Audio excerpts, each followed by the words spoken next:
Howdy, and welcome to the EEARSS podcast, produced by Terrier TV. We are here for episode number 5, Mr. Curtis. Yes, episode number 5 of the podcast. How are the rascally varmints? How's that situation going? Did the music work? You know, I didn't have to. They just bailed out? He bailed out and has not tried to come back. I got a squirrel who's keep trying to get into my attic. Yeah, I've heard, yeah. And Frank was telling me that, and it came in handy too for my brother, because my brother has kind of the same issue, that if you put a radio up there, they don't like it because people talking and everything, and I guess they want to be alone. Again, I think it depends on the critter and the type of music you're playing, because Right. even you play the wrong thing and the whole family comes up. And they're like, Right. I was thinking "What of up?" like doing like talk radio or something, because it would always sound like people are there. That's probably the smartest idea. See, there you go. That's genius. Like, who are those people talking? Pretty genius. So before we start each episode, we always have a sound check, and your go-to is Mary Had a Little Lamb. I go through and say, Mary Had a Little Lamb, because that was the first thing that Thomas Edison ever recorded when he invented the device to record sound. He spoke into the megaphone. He was a little bit deaf, and so he shouted it out. If you go on Wikipedia, they have the sound. okay. You can hear it, because I do it as a project back in the day before we had digital cameras. I had 2 computers, and we had to come up with something for kids to edit. And so I came up with this. I said, I will have a videotape kids saying one word. So there's 22 words. I got 22 kids saying one word. We put it together. They edit it together into a sequence. So and it's got to be under 15 seconds. And I've had some kids that have chopped it down to under 8. And because they get really precise. It's, the ones that are really into it are into it. Can you imagine like walking through a dark alley and somebody screaming that at you? For some reason, I can see it being a terrifying thing in the right context. It could be. It could be. I mean, you're like, where in the world is it coming from? Again, if we talk about Sesame Street's Big Bird in a dark alley, Oh, yeah. screaming that, Yeah. it's nightmares. I can't stop thinking about it right now. For sound check, some people do, the check 1, 2, the whole 9 yards. But you only got that. You have a whole, Mary had a little lamb. Its fleece was white as snow. What exactly is a fleece? That's fleece. That's the wool. The wool. But what if fleece. you fleece the fleece? They shear the fleece. It wouldn't be fleecing the fleece. No, you don't. You see what I'm getting at there? Yeah, I do. Yeah, I do. My brain hurts just. Yeah. Yeah. Okay. Yeah. Well, my brain hurts too, but that's for a whole different reason. Oh, okay. Pull it together. Clock is going. That's a There very we go. positive Oh, thing. the clock is going. The clock That's is good. going, yes. That's good. We're Last keeping week- time. Oh, thank you, Mike Knight, for being on last week. Last week I forgot about 20 minutes in. I remembered, hey, look at that. I didn't start the clock. So this week I started the clock, and that's positive things only happen from here. There we go. We're all good. We're Yeah, all good. For sure. This week we are joined by the new Chief of Fire for the city of Titusville. Explain to everybody how to pronounce your last name so I don't butcher it the whole rest of the show. He's been worried about this, by the way. I've been seriously concerned about it. That's fine. I've actually made a habit of not correcting people because honestly, people in my family say it several different ways. So Really? yeah, I say Hustoles. Hustoles. Yeah. Okay. But if you That's say it easy wrong, enough. I'm not correcting you. It's fine. I don't care. Everybody always says my uncle is my dad, and I never correct that either, so I kind of understand that one as well. Okay, there you go. They always think Gator Bill is my dad for some reason, so I just roll with it. So I get I that. always thought that. Did you really? Oh yeah, Most when everybody does. when you were going to school here, I always thought that it was your dad. Yeah, everybody still says that, and I'll see my dad and be like, "Hey, so Dad, so and so says hello." Do I know them? No, Dad, you do not know them. So I a little bit understand. So tell us a little bit about you, your experience, and how that led you to your current role as chief. All right. Well, that's kind of a loaded question. I can go back pretty far here. Go back as far as you want to. It all starts with bicycles, really, believe it or not. Okay. So I was into racing bicycles, competitively, mountain bikes, triathlons, that sort of thing. A real good friend of mine, also into racing, is still a firefighter. We did a lot of traveling around the country, racing various mountain bike races and whatnot. It was probably around 2006, late 2005. I broke my ankle, right? And a career in cycling doesn't work so well with a broken ankle, so you really start considering other things and not just being like, I equate it to kind of the equivalent of a ski bum in Florida. You know, we're not skiing on snow, but I was a bicycle bum, right? You know, I worked in a bike shop and I raced my bike and broke my ankle. And he said to me one day, he's like, he's a surfer, right? Dude, you know, you could become a firefighter. And they work 10 shifts a month. You could have 20 days a month where you race your bicycle. And you could work 10 days a month. So, you know, he threw that out there and I bit, and I went to Fire Academy, and that was in 2007. Kind of the rest is history. You know, where I am now, I don't work 10 days a month. I work 20 at least.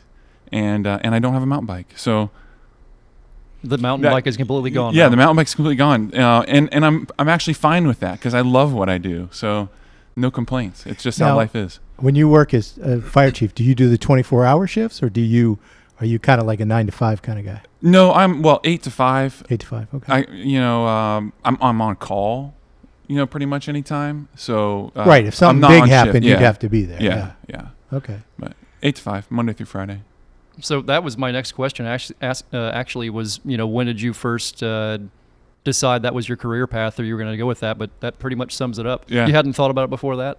I guess so. I mean, and I could go into way more detail than that too, but that does pretty much sum it up. I mean, that's how I got into the fire service. It was a good buddy of mine, and he convinced me to do it. And it's interesting because some people, even as little kids, they know that's what they want to do. They want to be nothing other than a firefighter. Right. I didn't really know that until he told me about it, and here I am. You know. What does he say now? He still thinks I should be mountain biking because he is. So he's still after the mountain biking. Oh yeah, totally. Yeah. And I don't blame him, but he's on shift still, so he gets those extra days. Okay. To do that kind of thing. So you've been with the Titusville Fire Department your entire career? Yes, my entire fire career I have, but EMS and fire are really closely related. So I did work for a private ambulance company for a little over a year prior to getting on with Titusville, but then since then it's just been Titusville Fire, yeah. Yeah, I'm trying to figure out how we've went pretty much our entire lives and not ever ran to each other in Titusville. Because Titusville is not that big of a place. No, it's not. And you're right, we do know all the same people, but somehow we've never met, I guess. But we have now. Yeah. So we'll probably run into each other all the time now. You're right. That's cool. Every 5 minutes. Yeah. Every time I'm in Walmart, I will see you from here on out. Yeah. Oh, Lord. So if I can pay you a compliment, I think probably hands down, the city of Titusville has the most handsome fire trucks and ambulances in the entire county. And that's not a shot at BC Brevard County Fire Rescue at all. But yeah, I dare to say you guys probably have the most handsome emergency vehicles there are. Well, and I'm going to disagree with you because it's not just Brevard County. I think we have the most handsome, that's a great word for fire engines, fire trucks. And there is a difference. But not just in the county, I would say in the state, because our public education vehicle just got entered into a graphics competition, and we won number 1 in the state. So I saw that on your social media, I think. Yeah. I don't know who's running your social media, but it's pretty epic. Yeah, it is. It's good. Yeah, whoever's doing that, shout out to you, because that's some good stuff for sure. So did you have maybe a certain call early on in your career that kind of shaped the way, you know, you do your job, or the way you look at the way you go about doing things daily? I would say not one particular call, and that's an interesting question because a lot of times, you know, if we do a public education event or we're out around the public in any capacity, they'll ask questions like that, or what your favorite call was, and I don't necessarily think in terms of like what my favorite call is or one that shaped my career, but probably a series of calls that have shaped my career. And unfortunately, the ones that get stuck in my brain, and probably most firefighters would agree, are the more tragic ones. And that's not how it should be. We should try to remember the good ones too, and there are a lot of good ones. But you know, there's a handful. Probably not to get too far down into it, but more relating to like pediatric calls and stuff like that. Because I have kids at home, and my entire career I've had kids at home. So when you run those calls, you tend to see your kids in those children that you're running on, and you can't help but take it home with you. So Yeah, that's. I didn't mean to go down a dark path there. No, man. Hey, But I don't see anything like that in my daily life. I might see somebody that's got bit by something or hurt a little bit, but nothing compared to what you guys see. So, thank you for what you all do for sure. oh yeah. I know in my line of work, preparedness is always a big word. You like your ropes to be kind of wrapped up a certain way. You like your hooks to be sharp. You want all your tools working correctly. Tell me about what that word means to you and kind of what it means to people in emergency services in general. Preparedness, like you said, is absolutely huge. It's huge because you don't know what you're going into. You wake up in the morning, and for our guys on shift and girls on shift, you show up that day, and it could be a career-changing day for you, or we could end up with no calls that day. It could go one extreme or the other.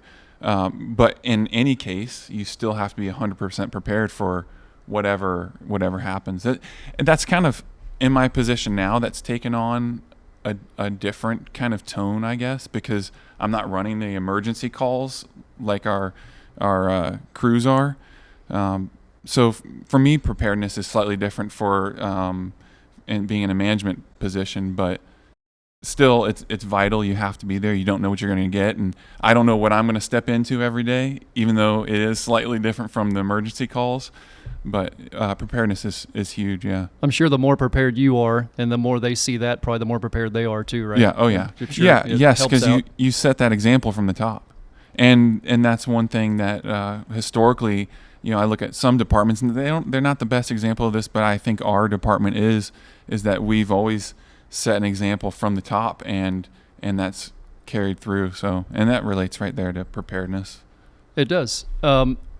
Well, since you've already kind of led to that next question, what is the future vision? What's I understand it's a big word in your vocabulary that you like to use. Yeah. So tell me about the vision of the future of Titusville Emergency Services. Oh, okay. So, first off, someone in a leadership position is going to use that word vision, and it's used so much that it's just what I call kind of a fluff word. So it kind of is, right? So I have to say, anytime I talk about vision, I truly mean vision. Like I'm sincere about it. Yeah. And people have to have that. And specific to our department, they have to have a vision. They have to know where they're going. Otherwise, why the heck are you waking up in the morning? And I've talked a lot about this to the people I work with, and in your personal life and in my personal life, I know pretty much where I'm going to be next year, or maybe even in the next 5 years. And we allow there to be some room for change. We can't predict the future, but we have a good idea, and that's what a vision is. So when we relate that to work, if you go to work somewhere and there is no vision, that's not acceptable. That's not acceptable in my personal life. So why would I settle for that at work? So vision is 100% important, one of the most important things, because everything else is supporting what that is. The vision is the purpose. That didn't answer your question at all. No, but I plan on answering it. No, it's interesting you said that, because it kind of plays into the previous question where you were talking about preparedness. Yeah. The way you're describing it, vision and preparedness kind of go hand in hand. Yeah. So yes. Because the more your vision is looking at everything and kind of picking it all up, the more prepared you are for whatever shows up. Right. And now I'm going to stall a little bit more before I actually answer the question for you, because there's this great illustration. One of the leading visionaries, regardless of what you think about the guy, one of the leading visionaries in our time, of course, is Elon Musk, right? And he's doing this interview where he's described, it's not even written down, right? He's just describing what life on Mars would look like. And he describes the red planet, right? I don't know a whole lot about Mars and that, but I know it's red, right? So he describes this red planet, and then he describes someone in a greenhouse working on plants, and you see in the foreground you see these green plants and life growing, and in the background you see a desert red planet. So you have contrast there. You have contrast between life, the plants. You have contrast between that and the desert background, the green, the red. And he's painting a picture. That's what art is, right? It's contrast, and that's what I want to be able to bring to our department. And I say I, but the reality is I don't do it by myself. Another cliche thing to say when you're in a leadership position is I work with a great team. Well, I actually do work with a great team. So we bring that vision to everyone else, hopefully. And so to actually answer your question now. I think you're doing pretty awesome. Okay. We got tons of time. Keep going. You're doing awesome. To actually answer the question, the city's growing a lot.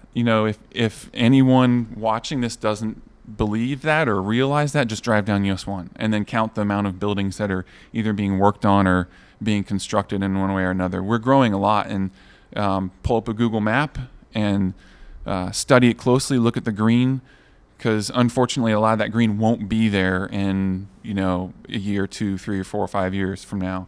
It's turning into subdivisions, and whether you like that or not, be that as it may, it's growth, and it's our job as the fire department to take our resources and match that level of growth.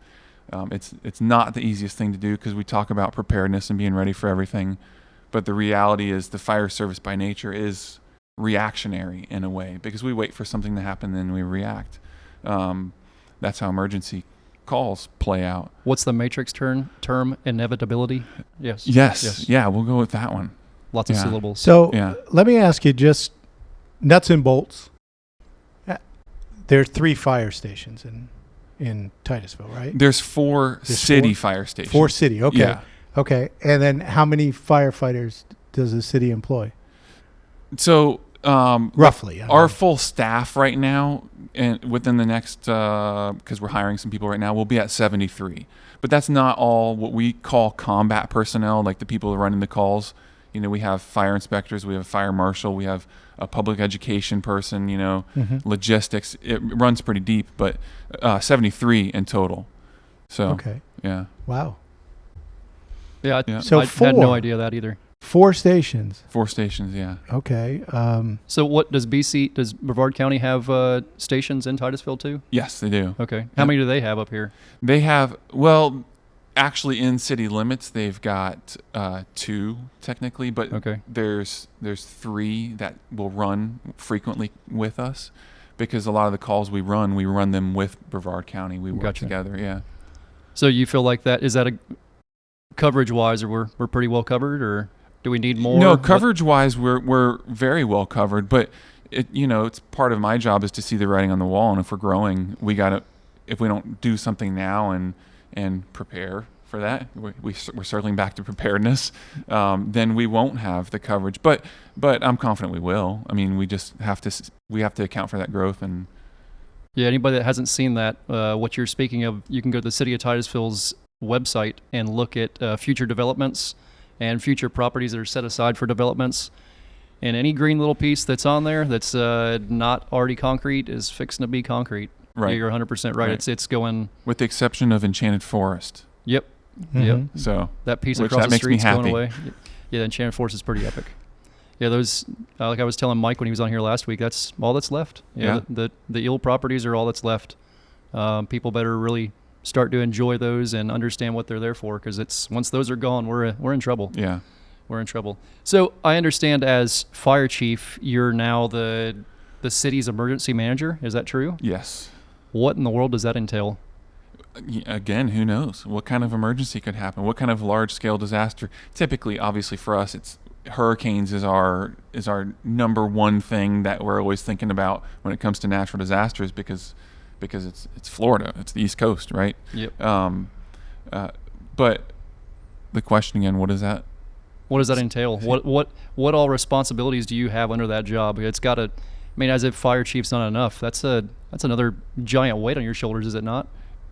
It is sort of. It's a shared weight because if the EOC, the Emergency Operations Center, has to activate like it would during a hurricane, and we kind of hunker down at fire headquarters.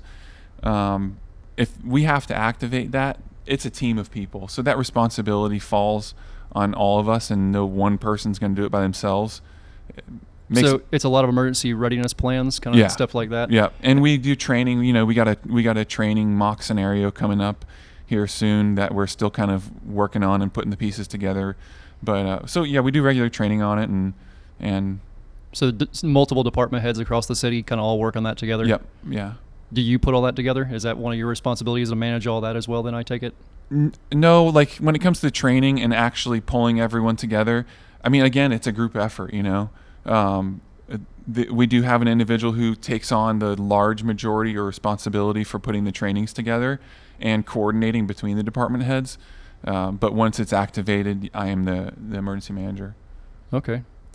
So this might, in the wrong hands, have a negative connotation, which is not how it's meant. The city of Titusville, what are some of the health and emergency service kind of challenges they're facing? I mean, are we dealing with a lot of ODs? What are we dealing with that people need to be aware of, and kind of a difference needs to be made there somehow? What's the big things that are going on?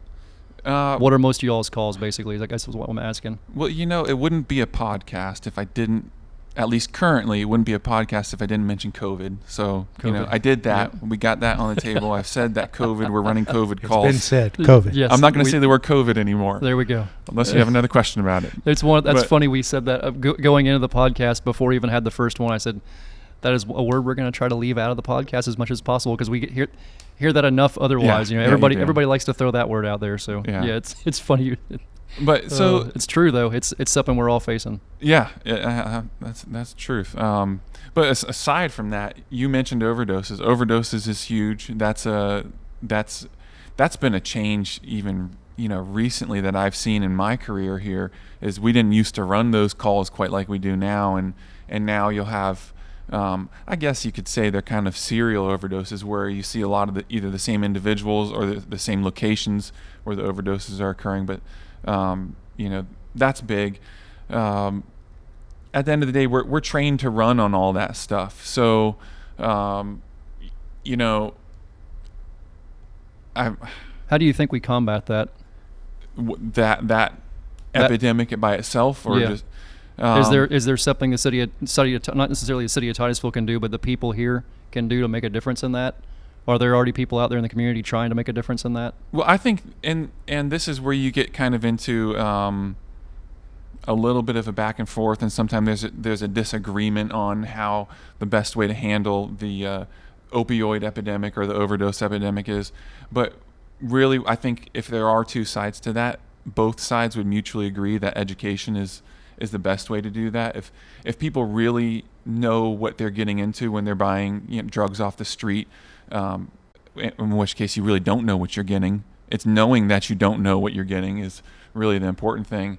Or even, we see it a lot with prescription drugs too.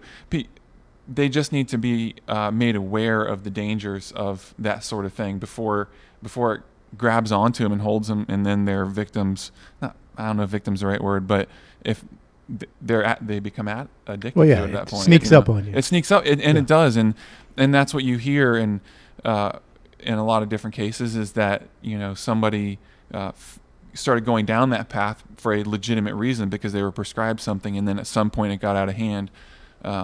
But I think that the education is making its way out there to people, and people, just what we're doing right now. People are going to watch this podcast, and they're gonna hear what we're talking about, and it's gonna.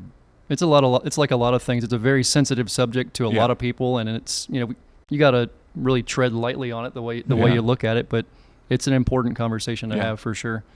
So I understand you teach as well?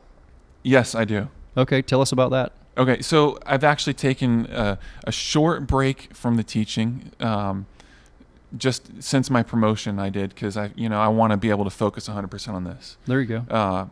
But so I started teaching in 2014, and actually my teaching goes way back too. Good Lord, buddy, what don't you do? So I thought I wore a lot of hats. Holy moly! My initial major for going to college was education, right? And I took my first education class, and then I got to do volunteer at a elementary school, and God bless children. I really do love kids. I do. You know, I have 4 kids of my own. Okay. But what it takes to be an elementary school teacher is beyond my abilities. You know, I couldn't even come close to that. There's a special place in heaven for those people. Absolutely. Absolutely. Yeah. So, and thank you. Any teachers listening to this, thank you very much, especially the elementary ages. Oh, if you're teaching a kid that can't zip up his own pants or tie his shoes, God bless you. Yeah. So that was kind of the start of my educational journey or teaching journey, but I changed my major, actually stopped going to college for a while altogether, so it scared me that much. But you know, once I started working for the fire department, I realized I really loved the fire service. I loved emergency medicine, and I got the qualifications I needed to start teaching as an adjunct for the public safety department at Eastern Florida State College. So I've been there since 2014. What do you teach there? Well, what do you occasionally teach there in this case? So paramedics and EMTs. Okay. But recently it's been more EMTs than paramedics, just because of how my schedule works out with what the class schedules are. So I'm sure you knew Miss Julie when she was teaching there. Yeah. Yeah, indeed. Yeah, Julie's awesome. Yeah. Shout out to Julie. Thank you. So you were born and raised here in Brevard, right? Yes, I was. What kind of positive and negative changes have you seen over the county, just in general, over the years growing up? It's definitely, we were saying we both grew up here. Yeah. So it's definitely changed a lot. Well, what do you like and what don't you like? Some of the changes you could say are both positive and negative. So they're not even, you know, one change being both. And the growth and development in the county. We are a very fast growing county right now. You know, countrywide, we're a fast growing county, and it's obvious why, because it's beautiful, right? Unfortunately, the beauty that people are moving here for is going to change as more people move here. So I do like the development in the sense that you know, it brings people to our county to see how wonderful it is, amongst other reasons too. But I'm an outdoors person. I like hiking, I like surfing, I like mountain biking, I like all that stuff. I like fishing with my kids, and the more development you see, the less opportunity you have to do stuff like that. So, and we still have a lot. I mean, you know, we have some great outdoors type activities in our county, but yeah, it is getting fewer. But you're right. Yeah. I know. You know, even going to high school here. And I still hear kids saying this. There's nothing to do in Titusville. There's nothing to do in the Space Coast. I'm like, man, you need to get out of the cave. You need to get outside and enjoy the things we have here, because there is more incredible things to do in Brevard County than you'll probably find anywhere else in the country, in my opinion. Yeah. I mean, I visited a lot of it, and I could never imagine living anywhere else, personally. You've been here for a long time, Mr. Curtis. Oh, yeah. No. I've been here since 1976. And grew up in, didn't grow up, but Satellite Beach. Satellite Beach is where my parents live. And, we used to stay in Satellite Beach. So in the 70s, there was nothing to do. You had to cross the bridge. The bridge. I remember Melbourne Square Mall was a cattle pasture. It was a pasture, and they put a sign up, and it was out in the middle of nowhere. They put a sign up, said they were putting a mall there. And we were like, they're going to put a mall there? Nobody's ever going to go there. Yeah. And, you know, and now it's in the middle of everything. There's, you know, it's hard to believe that was the middle of nowhere. I say the same thing about the avenues. Yeah. Oh, yeah. And that was cow pastures. Legit. And swamp. Yeah. I grew up with my mom and dad land surveying all that when there was no Vieira. It was all, you know, oak hammocks and, sod fields. Yeah. And man, when that place changed, it sure changed. Oh, yeah. Man, in a hurry. I drive through there now, and I don't even know what I'm looking at anymore. Yeah. It's insanity. No offense, Vieira, but that's crazy. Yeah, it is. Yeah. And they're planning on having houses all the way out to the St. John's too. That's the eventual plan, is having houses on the St. John's River. Oh, wow. Yeah, again, my mind is blown. And Titusville's not far behind that growth. It's true. I mean, because there's only so much room down there, and then they got to start growing up the county. Yeah. Luckily, we have the Canaveral Marshes, U.S. Fish and Wildlife land out there on the St. John's, and then there's, I guess it's more Hill property to the north. So that little corridor, that's probably the last wildlife corridor we have. And I'm sure you guys probably get some So, do you guys ever respond to any wildland fires, or is it just homes and businesses traditionally for you guys? We do respond to wildland fires. Not quite as much as you would in maybe cities like Palm Bay, Okay. or various unincorporated areas because there's more vegetation there. But we do not as often as others. But we do. We're pretty much the east side of 95. I mean, there's not a whole lot of. Yeah, that's probably going to change too, though. There's a big gap of space there. I don't know what else they can put there, but they'll probably find something to put there. Find something, yeah. So let me ask you, we have, at Titusville High, we have a 911 dispatcher program. Yes. That we're doing. And so there are kids that are getting, involved in or interested in that kind of stuff. And I've had students who are interested in doing fire. We've talked about, like having some kind of fire program here, an EMT program, we had looked at it at some point.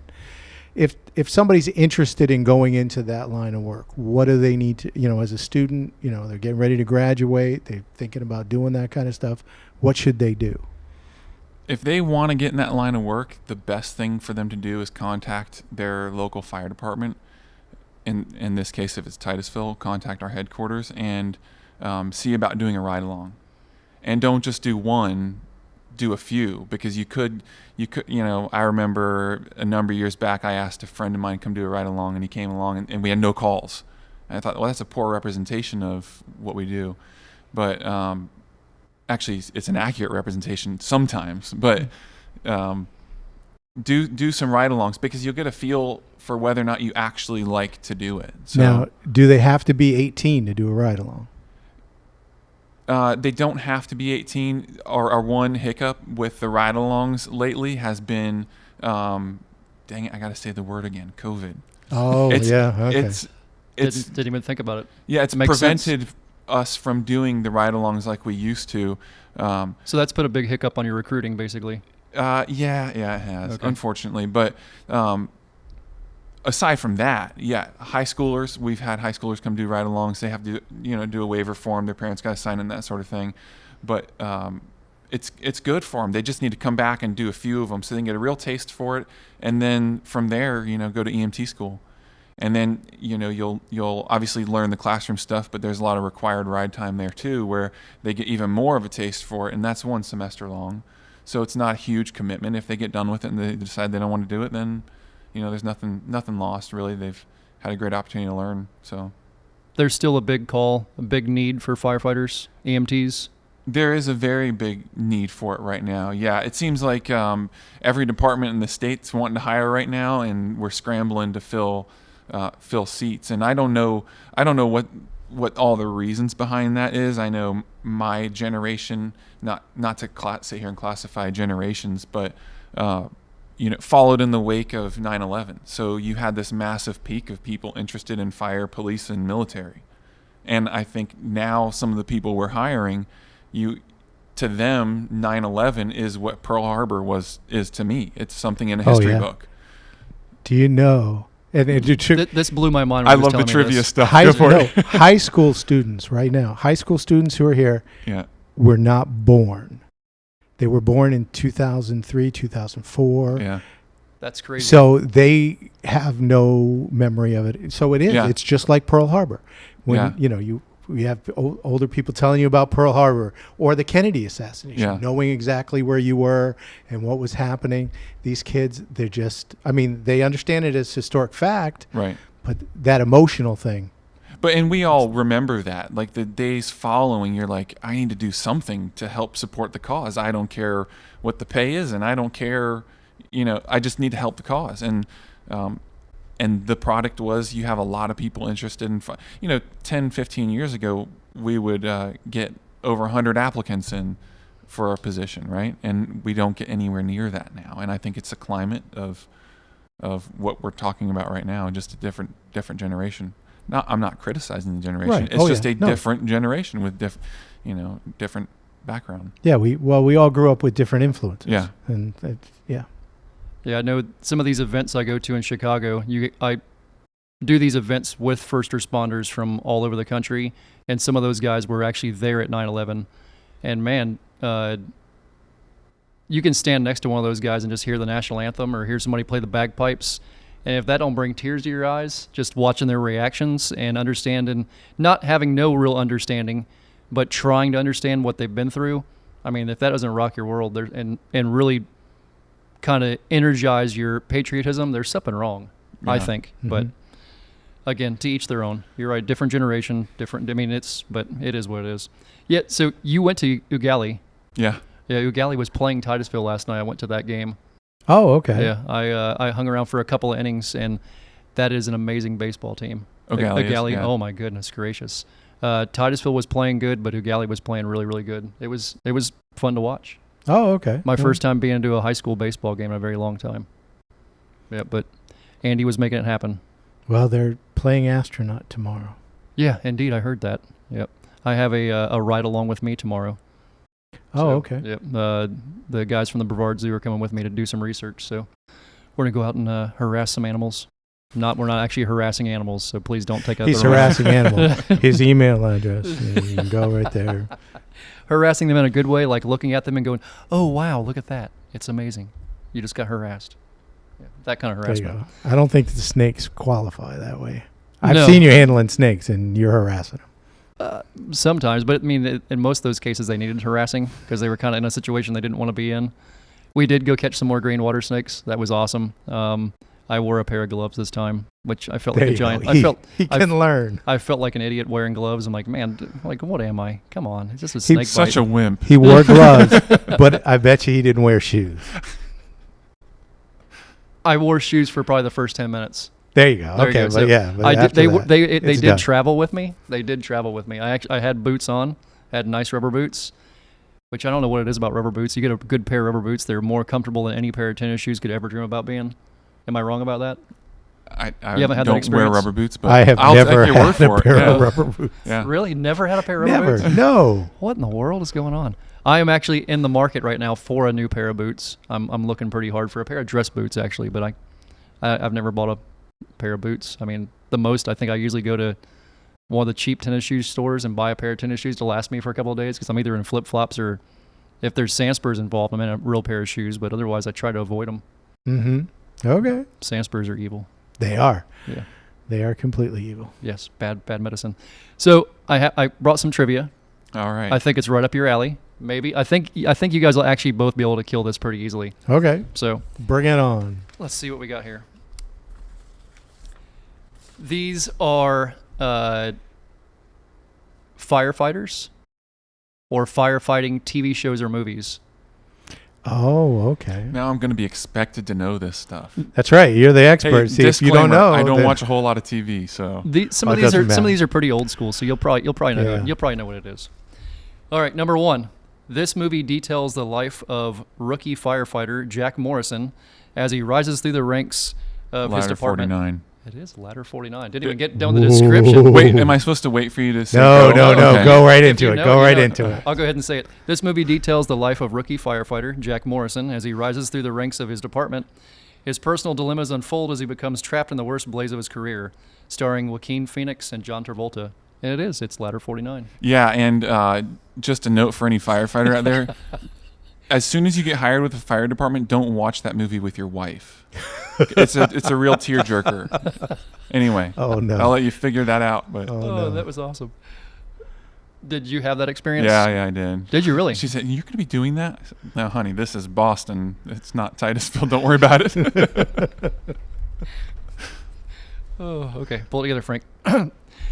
Number 2, divorced Chance Buckman, which was actually John Wayne, fights international oil rig fires. That I didn't see that until maybe 10 years ago, and it's a freaking awesome movie. I know it, man. It was a really cool movie. I think he got sick or hurt at one point, and then his daughter kind of came in and took over for him for a little bit while he was healing up. I want to say that was from late 60s. Yeah, but I can't. Oh, what was? It was based on. It was based on a true story, right? Yeah, it was. Yeah, the guy who went to Iraq and put out all those wells. Indeed, he traveled the world putting out oil rig fires. Yeah. What was his name? Pretty awesome movie.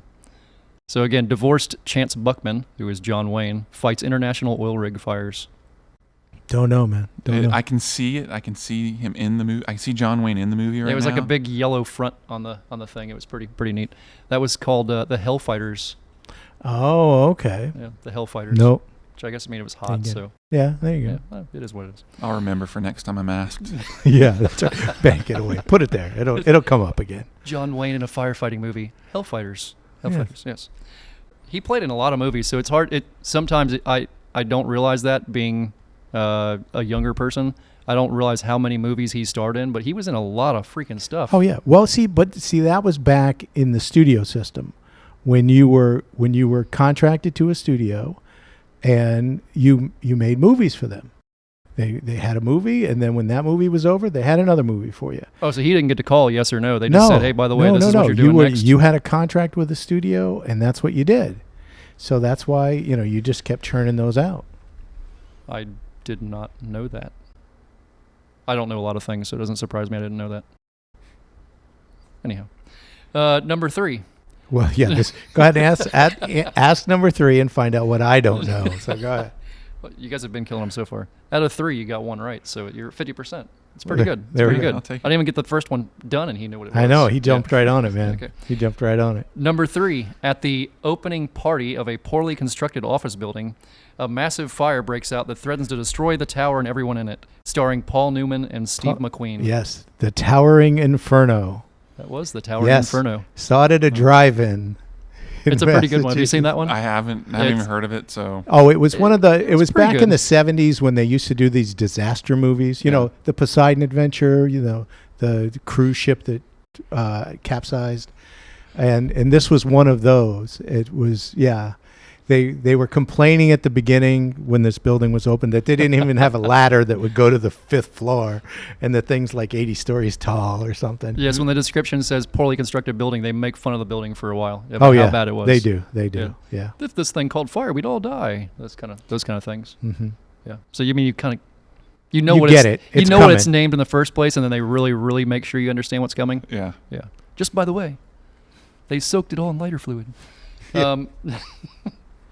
Number 4, Bill Burns would appear unexpectedly and then show how unsafe ordinary activities are by engaging in off-the-wall dangerous activities. Oh, that was Jim Carrey, wasn't he? Like Fire Marshal Bill. Fire Marshal Bill. Fire Marshal Bill, yeah. I went... That was in Living Color. It was. Yeah. He did 12 of those, I guess, and I went through last night and watched them because I remembered them being hysterical. Yeah. And they're disturbing. Oh yeah, They're Jim disturbing. Jim Carrey. Yeah. He can be a bit disturbing. Yes. Do you guys have like a specific thing that people mention to you guys when you go on calls, or maybe when you're out in the public? Oh, you're a firefighter, and they mention a certain thing. I would hope Fire Marshal Bill doesn't come up in conversation a whole lot. Every once in a while. Does it? Yeah. If you hit someone like right in their 30s, early 40s, yeah. Oh, how does it? Do they break right into the, let me show you something? Let me show you something. Yeah, they tuck their lips up. I'm not going to do it. I just tried that, and now everyone's going to see this. That's true. They're all going to Hopefully see my it. mouth was behind the mic. And then they're gonna ask you, do the Fire Marshal Bill. No. Let me show you something. Number 5, Chicago firefighting brothers Kurt Russell and William Baldwin have been rivals since childhood. Baldwin transfers to the arson unit. Backflash. Yes. Backdraft. Backflash. Yes, backflash. Backdraft. Come on. Let me read it all the way out Rookie here. mistake. Rookie mistake. Chicago firefighting brothers Kurt Russell and William Baldwin. I always forget there's more than one Baldwin. Oh, there's a bunch of Baldwins, man. Come on. Yeah, sorry, Mr. Multiple Baldwins. Have been rivals since childhood. Baldwin transfers to the arson unit, where he aids Robert De Niro in a group of fires involving oxygen-induced infernos. Oxygen-induced infernos. Is that just automatically called a backdraft? I could explain the science behind a backdraft, but I don't know if we have enough time for that please. one. Hit me with it do one we time. really? Yeah, I mean, hit me with it it's one time. really like a basic. It's all about airflow, right? Isn't it? Or well, so if you have a superheated room, right, like a sealed room, and it's on fire, everything, it's going to it's going to burn to the point where there's no more oxygen to sustain the burn, right? Okay. So it's got, what are the three, I'll test you guys. What are the three pieces of the fire tetrahedron that you need to make fire? I know it from the automotive side. You need air, spark, and fuel. Yeah, and more it's actually, you need a fuel source, you need heat, which is the spark, and then you need an oxidizer, right?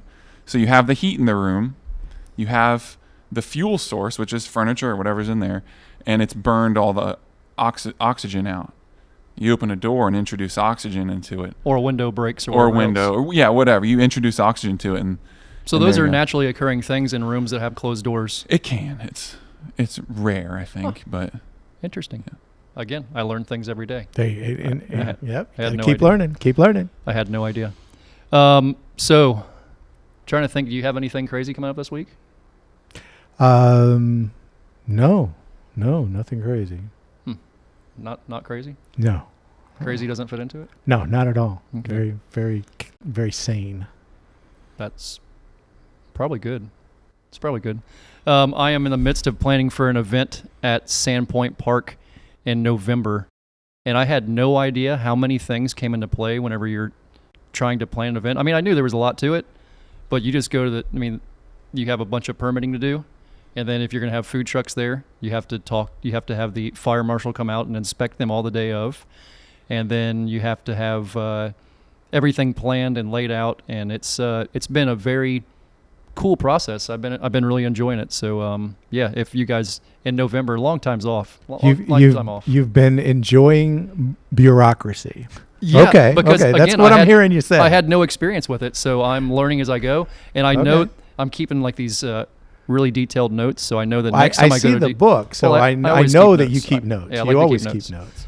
The next time I go into it, I'm going to know who to call and who to talk to and how to have it all worked out. So it's been a cool learning process. I like learning things. Oh yeah, and the other thing, you keep track of who you talk to about what. Oh, indeed. So that way you can, you when you need to talk to somebody about a specific thing, you know the go-to person. You know who to go to. There's some people that use their phones for all that. I don't quite understand the phone planning people. I would prefer to write it all down so I can go back and go, oh, by the way, I talked to them at so-and-so date. Not have to go through your phone and figure it all out. Maybe it's a technology thing. I'm not sure. It's because you're old. It might be. I'm getting there. My beard is getting gray. Yeah, I was in a car with my buddy Ernie, and we were going to Orlando, and his kids are in the back seat, and his son Aiden, he looks at me and goes, "Frank, wow." And I said, "Wow, what, man?" He goes, "Your beard is so gray." I'm like, that is the jerkiest thing you've ever said to me in your entire life. I know you're only 12 years old, but that's the jerkiest thing you could have ever said to me. Like, man, that hurt my feelings. Oh, it's nice. You got kind of a Sean Connery thing going on. Yeah. Sean Connery is my favorite actor. Yeah. See, there you go. Yeah, so, I'll take that compliment. I can't do that accent, though. I can't pull that one off. You guys have anything exciting coming up this week? Fire department-wise, yeah, on Saturday, which is the 26th, I believe. Yes, the 26th. There is let's see if I can get this right. It's bikes, bands, and brews out at Sandpoint Park. So it's a community bike ride, and they congregate at Sandpoint Park. When it's all done, there'll be bands out there and brews. And the fire department will be out there fitting kids to bicycle helmets and teaching bicycle safety. How awesome is that? Yeah. Oh, very cool. Yeah. So that's an all-day thing? It's at least for the first half of the day. It starts in the morning at 8 o'clock. Okay, so Saturday the 26th at 8 o'clock. Yep. And it goes till dark? I didn't catch what time it goes till. Yeah, it goes, I don't know how long. There was 3 B's I should now. know. What was yes. it? It was bikes, brews, and... Bands. Bands. Oh, yeah. there you go. I Bikes, missed the band part. Bikes, bands, and brews. Bikes, bands, and brews. I'm thinking that the brews probably is afternoon. After the bike if riding. If it starts at 9, we might have some issues. You got a point, yes. Okay, that makes more sense when you think about it that way. Yeah, okay. Is there anything we didn't cover you want to talk about? Is there any topic that is hot right now that you want to discuss before we call it? Hot. I got it, Fire Chief. You said hot. Yeah, that's a good. That's a good one.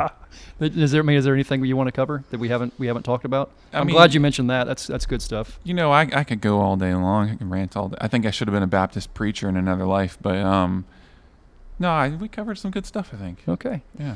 All right, guys. Well, if you want to donate to our cause and what's going on, you can go to EEARSS.org. What is your website, sir? Best to get in touch with us on social media. Oh, yeah. If you're gonna do that, Instagram. yeah. If you're not following them on Instagram, you are making a mistake because Yeah. it is very cool. Titusville Fire Department on Facebook. All right. Yeah. Mr. Curtis, anything? No, we're all good. We're all good. All right. We will catch you all next week. Thanks for being here. Bye-bye. Bye-bye.